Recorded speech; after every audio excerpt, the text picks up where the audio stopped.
Here we go, ladies and gentlemen, boys and girls. Welcome to Fantasy Football Harsh Reality. I am your host, Greg Romero Wilson, fantasy football enthusiast, comedian extraordinaire, also a comedy teacher. If you want to learn the craft of stand-up, please go to my website, thecomedyinstitute.com. Thecomedyinstitute.com. Let's get into it. Week number 8, Adrian, what's up? Can I tell you something? Adrian Peterson, here's a guy. I've been reticent to play him. I have him in one of my leagues. I wanted to have him in both leagues, but I shied away from him, and I'll tell you why. Because I had him last year, and he was coming off an injury season, so he was well rested. And the last time he'd come off an injury season, he had a record-breaking year, ran for almost 2,000 yards. So I was excited for him, even though he was going to be, he was going to be in New Orleans with that committee thing. I thought he was going to be the flex play of the year. I was very excited about him last year. Even when he sucked. He sucked dick. They didn't let him catch the ball. They didn't let him run the ball. They didn't let him do anything. He couldn't get a rhythm. And so I didn't play him much, and then he got traded to Arizona. And I was like, yes, we're back in it, baby. It's back to seeing what's going on here. And so that's when they decided to run him into the fucking ground in like the first 2 games. They gave him like 46 carries, like the most he'd ever had in his first game there. Then he injured his neck and was gone. So this season, even though I've got him, I've been very reticent to play him because, one, I was afraid that they weren't going to use him very much the way they did in New Orleans. And then, two, they kept trying to, they kept giving the ball to Chris Thompson quite a bit. I mean, it was quite a timeshare there for the first couple of weeks of the season. So I keep not messing with him, and he keeps proving me wrong. And I didn't play him this week because Chris Thompson was back, and I played him last week when Chris Thompson was gone, and he didn't do that great. And then I brought him back this week, or I didn't bring him back because Chris Thompson was back in and listed as healthy, which I don't think he was. But at the end of the day, yes, go Cowboys. Thank you, Jeff Husbands. But yes, I was reticent to use him, but now, after watching him, I think it's clear that there is a commitment from the Washington Redskins to Adrian Peterson as their workhorse back. I feel like he's part of their formula. And so, by the way, Willie Trimmer chiming in right now. He goes, damn, you are sexy. Take your shirt off. No way. Cowboys Empire. And I'm actually wearing the Cowboys Empire. But first, Adrian Peterson. Let's stick with Adrian Peterson for 1 second, guys. Because I was just so excited to see him actually just be the man there, and I think they have confidence in him now. I think they're going to not run him into the ground, but he is the workhorse back, and I think now he is your RB2 with a steady hand going forward. And thank you very much. Jeff Husband says, my God, you look young. Can I tell you something, Jeff Husbands? My birthday is coming up in 13 days, okay? 13 days, I will turn 47 years old, which I can't believe. And then, Brendan Penny, how are you, buddy? Brendan, good to see you. But I went to buy some Jack Daniels the other day at the grocery store, and the guy literally, he looks at me and he goes, hey, you're over 21, aren't you? And I was like, I'm fucking 46. Let me tell you something, guys. I think I may still have a little youth in the face there. It must be going okay for me in that department. And to be honest, I wake up all the time. I'm like, I can't believe I'm turning. Like, where did it go? What happened? Well, all I was doing stand-up, and then I'm fucking 47. 1 minute, I'm in New York, going crazy, being a wild man, partying my ass off, doing that. And then the next thing, I'm fucking 46 and living in LA and very happy. I have my fiance. We want to get married next year, want to buy a house, do all those things. But I'm incredibly old to be doing these things. But I don't feel it. And I think the difference is kids. Having kids is what makes you look like your parents. And it's the lack of sleep, and it's the stress, and it's the concern, both to be able to provide for them and to be able to protect them. And I think that's what makes you look old. And since I never did that, I think I've been able to retain my youth. Willie Trimmer's been trying to grow his mustache since age 12, hasn't shaved once. Good for you. Jeremy said, yeah, Jeremy Schwartz, on the other hand, my best friend in the whole entire world, he says, I haven't been carded since 1984, which is true. We always counted on Jeremy to look like an adult in situations that we needed one. The guy had a full beard in the fucking 11th grade. It was fucking nuts. Sarav, I see you wanting to join the video.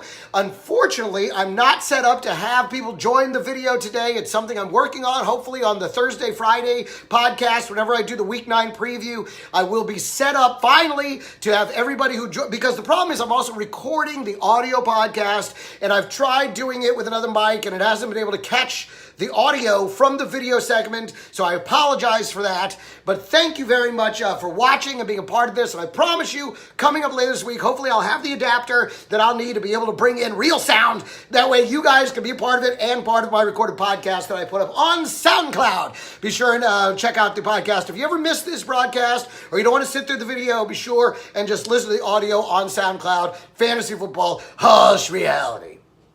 But I really like, Adrian. I love Adrian Peterson. I love watching him run. I love watching him. And I'm supposed to hate the fucking Redskins. And I'm supposed to I know I wanted them to lose because I'm a Cowboys fan. But God damn it, Adrian, I just love watching you run.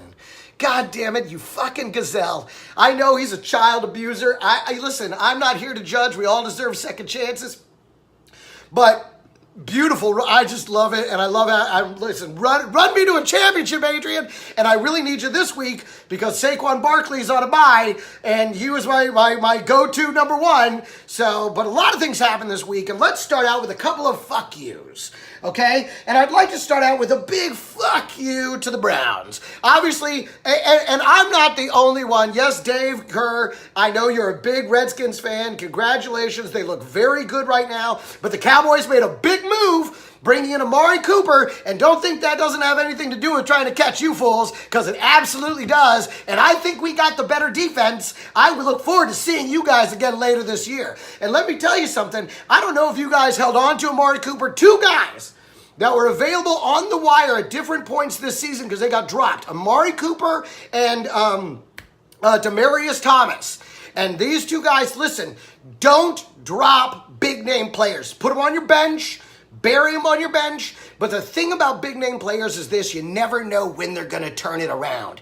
And for Amari Cooper, guys with this kind of talent, sometimes they just need a change of location. Whatever you do, don't trade for Amari Cooper this week because the stock value is very high. Now, if he comes out and it's still tough for him to figure out the offense, although luckily they had the bye week, he had some time to figure it out. But again, maybe if he doesn't have that great of a week, maybe you can slide in there and get something, get him on a little bit lower bid. But there's a bad week to try and go for him. And if for some reason you picked up Demaryius Thomas, he was a guy I looked at, I wanted him so bad, and I should have picked him up, but I had more consistent guys. John Brown, Devin Funchess, guys that have been really, more consistent than Demaryius Thomas this season, and so I didn't want to let him go. But again, this is another guy, wish I picked him up, because he's moving on to a better situation. He's moving to the Eagles, I think it is, that he went to, and so look for him to really, and I love they're going to honor him when he comes back. The Texans. They moved to the Texans, where he's really going to have a chance to catch some of those deep balls. He's a wideout. He's all the way on the outside. I'm telling you, the guy really has a shot to do something now. If you picked him up or if you just held on to him, you played it right. That was the thing to do. But fuck you, Browns. I'm glad everybody got fucking fired. When Njoku doesn't even get a look, doesn't even get a fucking look. And I've never liked Todd Haley. I've never liked him, not when he was with Pittsburgh. Remember the way Ben Roethlisberger didn't like him in Pittsburgh? Ben was always like, fuck this fucking guy. He thinks he fucking knows everything. I'm glad he's gone. And that's the thing, though. Now, it's a gamble. If you have pieces, if you have Nick Chubb, if you have Jarvis Landry, if you have David Njoku, are they trade-worthy this week? Because that's the thing. A big move like this, now oftentimes in the first week after the big transition, it's a huge bump. It's a huge, everybody gets excited. Everybody's like, oh my God, they're out of here. Fuck those guys. Let's play with some fucking energy. And they fucking go crazy and they have an incredible game. That's the game you want to trade them, because it's the week after that when the lack of leadership, the lack of cohesiveness, they all go out and party because they don't feel like anybody's watching them anymore. There's no accountability. Don't be surprised if they have a great week this week and then go right down the fucking hill the following couple of weeks after that. But we shall see. Because, I mean, again, they didn't replace they got rid of the offense. They have nobody. They have their defensive coordinator running the team. And, I mean, they promoted somebody to offensive coordinator. But, again, I'm not excited. But a big fuck you because I had David Njoku. Although my team this week, I knew I was going to shit the bed. I was running Crowell against the Bears, which that was garbage. But I knew that. I knew it was going to be tough sledding for him all fucking day. But then here's my other fuck you. Fuck you, 49ers, you fucking dicks.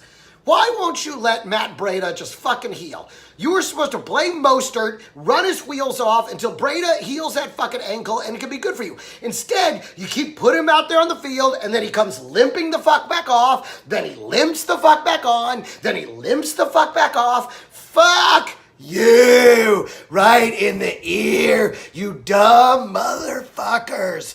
I hate it. Who else do we have? I had one more fuck you. It'll come around. We'll see it here. Who else was I pissed at? Oh, and also the Raiders. Fuck you. I played Jordy Nelson because I felt like I really did. I know, Jason Boyd. I'm fucking Jordy Nelson. I was like, they have to throw it to him now. Amari Cooper's gone. And David Carr was like, nope, I can throw it to Seth Roberts. I can throw it to fucking anybody but. It's amazing. Amari Cooper left, and Jordy Nelson caught fewer passes. How the fuck does that happen? In what world, mathematically, how does that happen? Oh my God, fuck you guys, right? Fuck you Raiders, fuck you Niners, the whole Bay Area, just fuck. And then they're playing each other this week in what can only be called the Buttfuck Bowl on Thursday night. Enjoy boofing each other. We like to boof.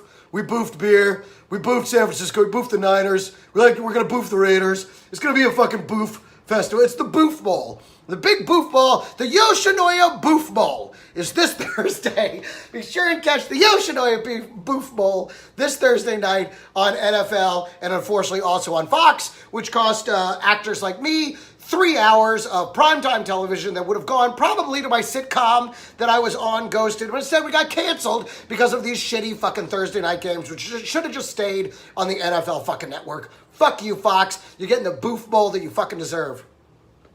All right. Hey, how about Cordero Patterson as the fucking running back last night?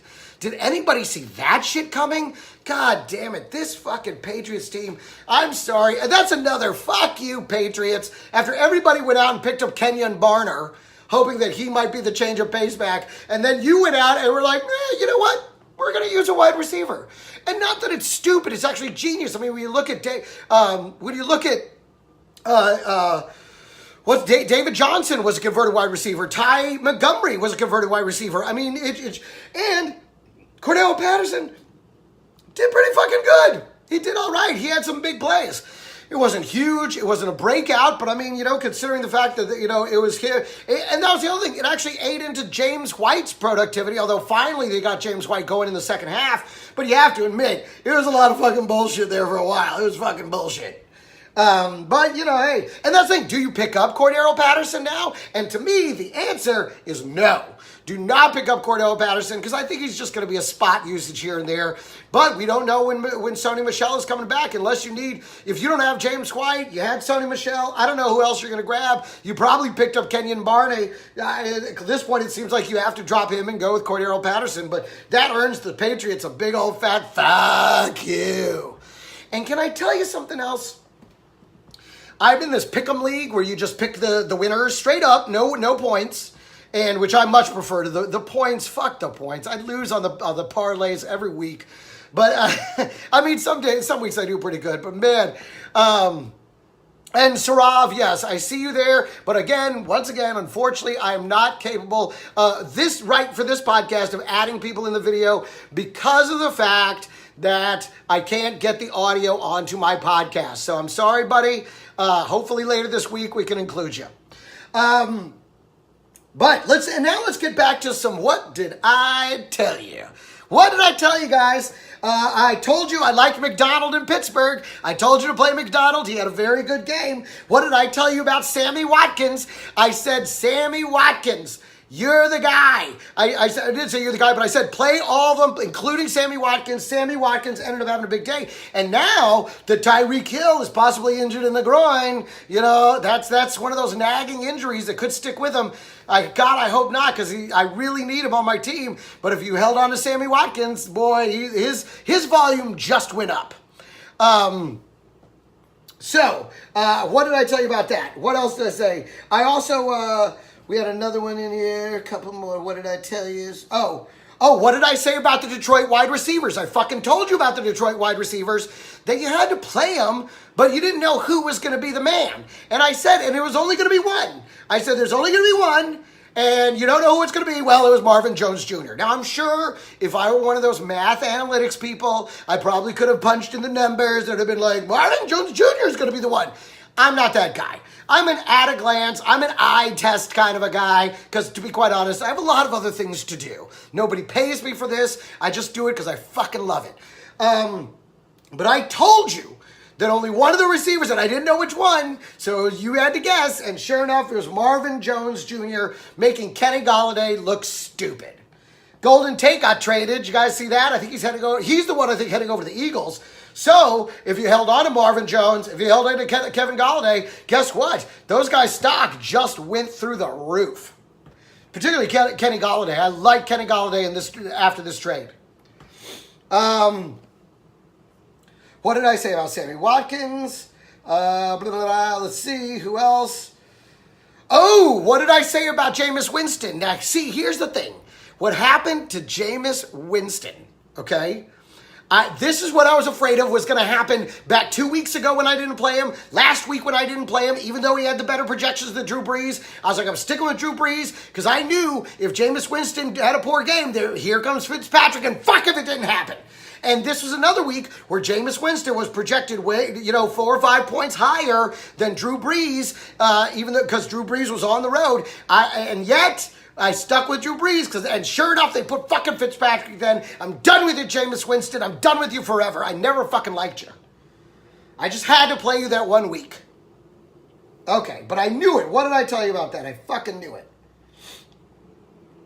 So that's the what did I say about those. Now, some guys that made me look stupid. Greg Olsen, I was like, it's just a matter of time, and it is a matter of time before he limps off the field again, but I didn't think he was going to play very well, and instead of playing bad, he played great. And so now luckily I was playing against him in one league, but I beat that team. Oh, that was the other thing. I'm again 1-1 on the weekend. I don't know what happened to my 2-0 weekends, but this time I won in my league of record and lost in my comedians league where I had Melvin Gordon on a bye, and without him, it was just garbage time in my running backs. So I had to let that go. That's just the way that shit worked out. But he's back. Melvin Gordon's back this week. But Greg Olsen, I was able to beat him. And Jonathan Mesh is joining us right now, but I was able to beat Greg Olsen. Now, Jonathan Mesh was mad at me because I had said a safer play was Trey Burton over Deshaun, not Deshaun Watson, the other one. The Deshaun Jackson, the one in Tampa Bay. And sure enough, that show he really only caught 3 passes, but one of them was, of course, a fucking 50-yarder for a touchdown. And those plays carry a lot of fucking weight in fantasy football. And for some reason, hey, yeah, let's hand out another fuck you to the Chicago Bears. What the fuck happened with Trey Burton? You've been building him and building him and building him and building him. The two guys, listen, both of them, Trey Burton and David Njoku, get a big old blue Tarski for the week. 0.0. How the fuck does that happen, you guys? So yes, John Mash, but again, anytime I say these things, I always say, go with your gut, go with what you believe, so that at the end of the day, you don't put it on me, but you tend to, and that's just the way it goes. And listen, again, Trey Burton, to me, was the safer choice. I thought he had a better matchup against the Jets, and unfortunately, it didn't happen. Yeah, exactly. And that's what I want to tell you, Jonathan. The rest of your team shit the bed anyway. So even if you played Deshaun Jackson, you still would have lost the fucking game. So Fuck you. You should have seen the text he was sending me on Sunday. He's like, I never should have fucking listened to you. It's the last time I fucking listened to you, Greg. I should have fucking played Deshaun Jackson. Your team shit the bed. It didn't matter anyway. Danny Cohen, how are you, buddy? Hey, listen, man, I'm coming to New York November 13th through the 18th. I hope I get a chance to see you. I want to bounce around and just do a million shows and do it old New York style. So I hope to see you, my brother Danny Cohen. I love you. All right, let's keep going. Let's keep talking about this. First of all, did you guys get up and watch the 6:30 a.m. game? Because I did. Why? Because I'm fucking crazy. Because I can't help it. It's like Christmas morning. I wake up at 5. I'm just like, is it on? Is it football time yet? I get so fucking excited. Look at the way I do this podcast. I'm giving myself high blood pressure over here. So, but this Adams guy that they have running the ball, I like this guy. He's a big fucking running back. He looked like he was 9 feet tall, 400 pounds. The guy's a fucking monster. I don't know about you, but go out and get Adams off the waiver wire. I don't know how much they're going to use him. I don't know how much they're going to keep him, but I like this guy. Again, the eye test. The eye sees all. And this eye saw a guy that's he looked pretty dangerous up there in Green Bay. So, I mean, listen, that might be the guy they're looking for, especially since it looks like a trade didn't go through for a running back before the trade deadline. So, that's the case. There you go. The Pacs sent Ty Montgomery to the Ravens, which, big fucking deal there. I don't know I guess maybe they're not that happy. I mean, Alex Collins, he's a guy that I stayed away from. Alex Collins, because people were like, oh, he's going to, I had him last season. He has flashes. He's one of those guys that has flashes and then fucking. So, is that Tamer Catan? Tamer, I'm sorry, buddy. Sitting at 0-8. The guy can't buy a win. And you wouldn't let go of Josh Gordon too soon. You had some very tough games. Sorry, buddy, man. That's a tough one. The Rams went out and acquired Dante Fowler from the Jaguars. Now, this is something that the Rams, that just made their incredible defense even more incredible. And it made the Jaguars, what was an incredible defense that seemed to have become very pedestrian, even more pedestrian. I'm afraid that, and I own the Jacksonville Jaguars in one of my leagues. And they had a pretty good stat line in London. They actually did pretty well against Philadelphia. But at the end of the day, they really have been pretty pedestrian this whole season. But given the way other defenses are up and down, although I did add the beautiful Dallas Cowboys, because even though Tennessee is coming out of a bye, they've been a very non-productive offense so far this year. Dallas is at home, and they're on the Sunday night game on the main stage, or Monday night. No, I think Sunday. Maybe it was Monday night. So, and they're coming off a bye. They will also be rested. So I like Dallas, the defense this week a lot. Go and pick them up off the waiver wire if you can. I'll tell you what, a kicker that seems to be somebody you have to get, Graham Gano. Graham Gano seems to be the Greg Zuerlein of this year. Graham Gano is kicking 57-yarders, 63-yard. Like they'll wheel his ass out to kick it from their own end zone. It's pretty ridiculous what they're doing with that. And so I would say if you need a kicker, get Graham Gano. All right, Carson Wentz, though, again, back to this 6:30 a.m. I get up, I watch it, I'm like, Carson Wentz, he's just so fucking wily. He's just a slithery fucking salamander of a quarterback. Just zoo, zoo, zoo, zoo, zoo. We've seen this before, but not generally from the white quarterbacks. So he's a wily quarterback. I like him a lot. Even though, again, plays for the Eagles, and I want him to fucking lose, and I want him to lose that game. So, but of course, I knew they'd pull it out, and they did, and that's just the way that goes. And because, again, I think they have to bench Bortles. If they're going to make any moves, if Jacksonville made any moves, they should have gone out and tried to get another quarterback. And I think there was somebody floating around the idea of trying to get Tyrod Taylor, but it looks like that did not happen. So, but Montgomery goes to the Ravens. Again, I don't know what that means. So we shall see. Golden Tate, if you keep him, he's at the Eagles now. He's going to see some upside. And Demaryius Thomas, I think he's looking at a big fat bounce back now. So we'll see. Let's see what else happened. What else happened? And did you guys have anything major happen? Did you guys have any big wins, big loss? Oh, so back to my Pick'em League. So in the Pick'em League, right? You pick all the winners. straight up and down, and you weight them in order. So if you think, like for me, the top one worth 14 points, because there were 14 games, number 14 was New England beating the Bills, which to be honest, in that first half, I was a little bit concerned. A little bit, not much, just a little bit, because the Bills were managing to stifle, but luckily their offense is just so bad. I wish they traded LaShawn McCoy so fucking bad. I wish they'd send him to anywhere, fucking anywhere. The Eagles, the Pack, anywhere, it would have been fucking great. But they didn't do shit. Assholes. So, where was I? Oh, so in the Pick'em League, I got everything right except for one game, which on here, I had told you that I liked Cincinnati to beat Tampa Bay. But for some reason on there, I selected Tampa Bay over Cincinnati. And as I'm watching the results, I'm like, I think I got everything right. I think I got every one of these right. Except for Cincinnati, which I had gone with, and I'm sitting there watching going, I went with Cincinnati, right? Yeah, I said it on the podcast. Usually what I say on the podcast is what I do with the picks. So, I think I went with Cincinnati. Nope, I went with Tampa Bay in the picks because I put them in before I did all my research because they have to be in by Thursday. And so, even though I got 13 out of 14 right, I lost by one game, one pick to some dude who got them all right. That fucking dick. I'm losing my mind, people. Even when I can't win for losing. Let's see.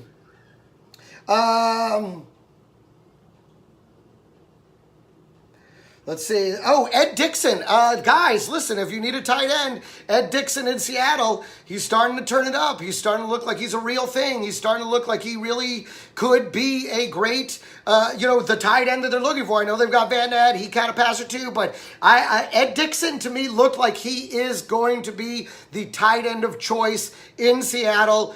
Go pick up Ed Dixon. Now, Jordan Howard, here's the thing. Jordan Howard, let's be honest, he's been marginalized by Tariq Cohen. It was so bad. His day was completely wasted until the very late second half when he managed to break off a couple and he got a touchdown. But, he is now completely touchdown dependent. You can tell that this is an offense that really loves Tariq Cohen. If you have Tariq Cohen, you're sitting pretty. If you have Jordan Howard, you are sitting on a question mark. You're sitting on a question mark. Is he going to get a touchdown? Is he going to get the looks? Is he going to get the touches? And it's very difficult to say. It's very difficult to say week to week. So, unfortunately now, if you want to trade him, you should just fucking go trade him. Let's see, what else? Peyton Barber. Oh, fuck you, Peyton Barber. Who are you? I can't tell week 1 to week 2. I can't tell what you're doing. I'm sorry. I don't trust you. Peyton Barber, you're just, I don't trust you. I don't like you. Every time I drop you, you do amazing. Every time I pick you up, you decide, you know what, this week I'm going to suck giant donkey dicks. So, and this is in a game, now Fitzpatrick is back. Now he's the starter, so maybe they should rely on the run, but I don't know. I just don't know what to do with you, Peyton Barber. Fuck you.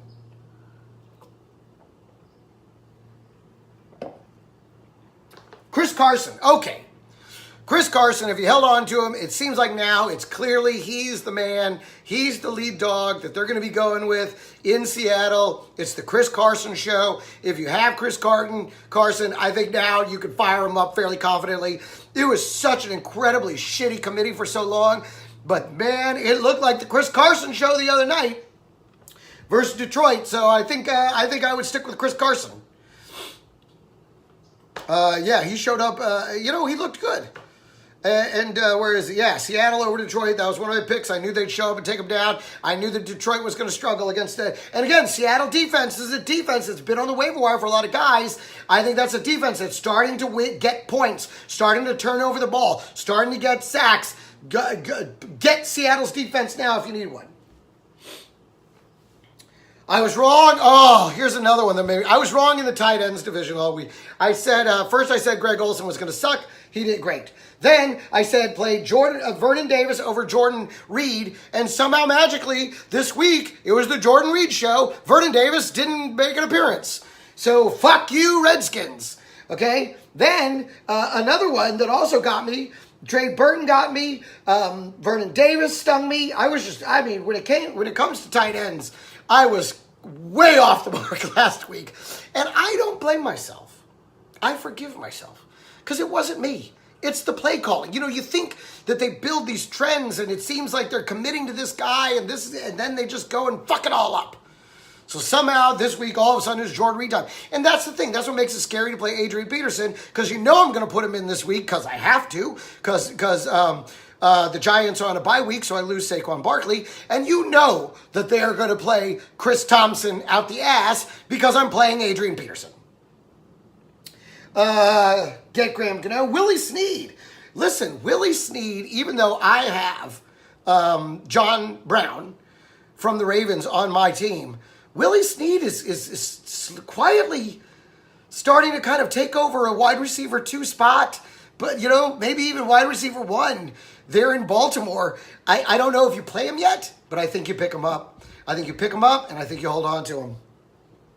What did I tell you about the Cincinnati defense at home? I said I like the Cincinnati defense at home, and they got 4 interceptions in the first half. They were sacking the shit out of they beat up on Jameis Winston so bad that they put Fitzpatrick back in. Again, my whole fear. But then Tampa Bay, he brought them roaring back, which of course but again, you can't take back the points on the turnovers. Those suckers are in the books. So, you know, I told you that Cincy defense is good at home. You can play that Cincy defense at home, especially against Tampa Bay versus Jameis Winston. We talked about Peterson. Greg Olsen made me look bad. Wide receivers. And of course, because I didn't play Peyton, this is the second time Adrian Peterson has gone off this year, and I've had him on my bench both times. Oh, and let me tell you something else. And this is one of those things where, like, it didn't work out, but it was okay, because I still won the game. Tyler Boyd, obviously, he's my wide receiver 4 right now. I have Mike Evans, Nuke Hopkins, and Stephon Diggs. And I decided, now, Nuke Hopkins got me 26 points. Tyler Boyd did show up and got me like 24 points. And Stephon Diggs showed up and got me like 22 points. But then Mike Evans got 33 points on my fucking bench. Right there next to Adrian Peterson with 34 points. All on my fucking bench. Now, I still won. Thank you, Jesus. Thank you, sweet baby Jesus. But god damn it, man. Jesus. If that's how I know a player's going to explode, I bench him. But if I play him, they're not going to do shit. And that's just the way it goes. Fantasy football, harsh reality. All right. Marlon Mack. Let's just call him Mack the Knife. That guy is fucking, he's just knifing through. I like it. He's looking good. Although they still gave Wilkins some things. I'm still worried about his injury issues, his hamstring problems. I'm still a little worried about him. But listen, while he's healthy, you play Marlon Mack, especially in that matchup versus the Raiders. Although you got to admit, the Raiders are playing with heart. They came out there. They didn't just bend over and take it up the ass. I mean, at the end of the day, they kind of did. But I mean, they played with heart. They really did, and they were there till the, you know, except for the fact that they refused to throw the ball. I mean, at the end of the day, it was, and that's the thing. I didn't play Deshaun Watson because I liked the matchup with Andrew Luck a lot better. But Andrew Luck didn't really throw the ball, didn't have to throw the ball that much. They did it with defense, which was very strange. And of course, the Colts were, of course, a sneaky defensive play because of all the pieces that were suddenly missing from the Oakland Raiders. Fuck you, Oakland Raiders. Okay. How about the rebirth of Doug Martin, though? You got to admit, Doug Martin, he gave you 12 points. Hey, not too shabby, not great, but he looked pretty fucking good. Tracy May Wagner, my sweetie pie, how are you, darling? Good to see you. Just talking a little fantasy football here. And listen, I had said that Jack Doyle wouldn't really affect Eric Ebron's production, and I was wrong. Jack Doyle is absolutely going to affect Eric Ebron's production. I mean, it was clear. He was playing, I mean, he was looking for Jack Doyle. He was checking down to Jack Doyle. I think the safety blanket's back. So, Ebron's numbers, yes, they are going to come down. I know you were riding a wave, but T.Y. Hilton's back. Jack Doyle is back. I think they're both on bye week this week, which is only going to get them healthier. So, you know, I think you're going to see Ebron's numbers go right back down to where they probably should be. Oh, thank you, brother. I got us all here. Raymond Orta is joining me. He says, bro, I'm a comedian, a fucking great one. I went to one of your shows. You genuinely made me laugh so gut-bustling hard. It felt good. What was this? It felt good to be on the other side of the coin for once. Oh, thank you, my brother. I look forward to seeing you perform sometime too, Ray. I don't know where you caught the show, but thank you very much. That's very much appreciated. I look forward to seeing you perform too. Yes, and the Giants do actually suck worse than the Raiders. I mean, with all that talent, and now they're trying to trade off, some of their defensive pieces, which it looks like they didn't get a trade done, but good for you guys. I mean, Saquon Barkley, Odell Beckham, but again, you guys, without a quarterback, you guys just suck. And Eli Manning, he can't get this look off his face. Oh, God. Oh, that look on his face. I just want to slap him. I just want to dick slap him. Just get that look off. You be the leader, you dumb fuck. You're on national fucking television. Oh, my God. Matt Breida keeps walking off injured. Then they let him walk back in injured. Oh, fuck you, San Francisco. Now, if you have Mostert, you might want to keep him because he can't keep doing this. At some point, he will get hurt enough to actually sit down. And hopefully then they wise up and play Mostert. And how about, oh my God, Todd Gurley deciding not to score at the end of the game. That's the one to, and listen, I don't know what they were favored by, but I'm sure it was more than 2 points. So the game ended up being a 2-point victory, giving the money in Vegas to the Green Bay side, which I'm sure all the money was on the LA Rams side. So that fucked up and it was one of those moves where it felt like he was on the take. Like he was doing it for the actual betting line. But if you think about it, it was the smart thing to do. You don't want to put the ball back in Rodgers' hands. You don't want to give him a shot. He knew they could run out the clock, so he sat down. In real football, in harsh reality terms, it was the right thing to do. So that was pretty amazing. Oh, my God. So, guys, listen. What a week. A lot of Tyreek Hill, a guy I've been depending on. He's hurt his groin. I'm a little worried there. We'll see what that's all about. Dalvin Cook, he's like, I feel good, but I don't know. We'll see. Fuck Dalvin Cook. So a lot of good people are on bye this week, and then the following week, Los Angeles on bye. And here's the thing: if you know somebody, the guy that's number 1 in my comedians league, his team he has like 8 guys on bye this coming week. He did not plan well at all. He's going to have to completely dismantle his team. If someone needs to dismantle his team, don't trade with them. Don't make a trade. You make them dump all those players, and then you go clean them up on the Friday, Saturday waiver wire. Okay, this is a great week to do a little recycling, pick things up on the later wire than the earlier wire. Okay, guys, so you look for that. That's going to be exciting. This is it. What a day. What a weekend. I went crazy yesterday. Hell of a day on Sunday, on Monday. I love this stuff so much. Thank you guys for tuning in to my little fantasy football show. We'll see you later this week. Maybe Thursday, probably. Oh, no, I'm shooting a show on Friday, so maybe on Thursday, if not on Saturday. I love you guys. Take care, and happy football.